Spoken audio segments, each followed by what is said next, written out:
go to the Jets. They signed Corey Davis. That goes along with Mimsy and Jamison. How many times did Tim tweet you? Oh my God, the text exchange I've been on with Tim. Because we recorded the show yesterday and we put it out right away. And then that signing happened like an hour later. It's like, I really wish this would have happened while we were on the show. He's already telling me that Corey Davis, is like the best receiver in football now, and that Aguilar, he liked Aguilar, but Aguilar is trash now that he signed with the Patriots. But Corey Davis, like, he's the greatest. This is very reminiscent to last year when he told me that Brashad Perriman was a top 5 receiver in the NFL the moment he signed with the Jets. So if the Patriots are trying to sell low on N'Keal Harry, it does kind of feel like the Jets bought high on Corey Davis here. It feels like they did, but so you know this because you brought it up before, and I wasn't even trying to play victory lap when you did it, but like he was good this year's Devontae Parker, but I didn't expect it to be that good, even calling for that. And I do think what we just saw is part of why Corey Davis broke out, because he had an alpha across from him. As much as I loved him coming out of college, I think like some wide receivers, he's a great 1B. Like, I'm not putting him all the way down as a number 2, but he needs somebody on his level, preferably better than him, to really do what he did last year at the NFL level, unless he's going to take another step forward. And my problem there is with Sam Darnold as of today, obviously, but Sam Darnold, this offense, I don't see him taking another step forward because he's going to get number 1 coverage. Jamison Crowder is a target machine, and we know that, and has a great rapport with every quarterback he's played with. When healthy, sure. Denzel Mims is headed into his 2nd season. I'm not the biggest Mims fan, but he's going to be a factor.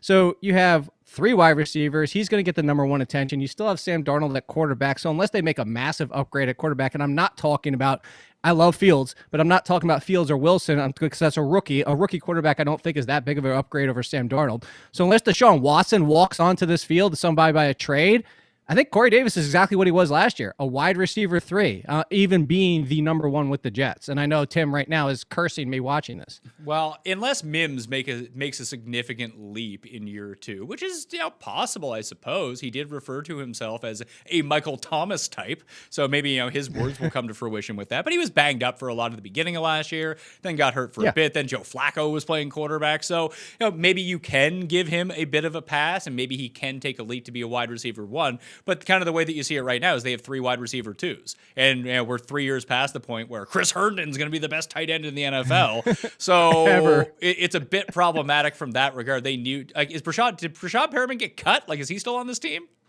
He's a free agent. So here's the thing, and you bring up Brashad Perriman when I was about to go, 60 vacated targets. That's it.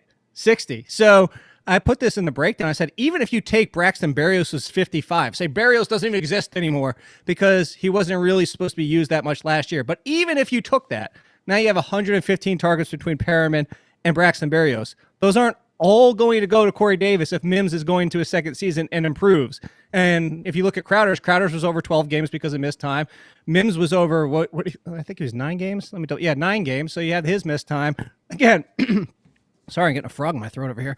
I don't think that you're going to see the volume for Corey Davis to be a wide receiver 2 or better. That's the biggest thing, is he needs 100-plus targets, because 100-plus targets as the number 1 with Sam Darnold or whatever quarterback, there's a lot there. So, yeah, I think that you're just asking too much given the situation, the quarterback, and the target share.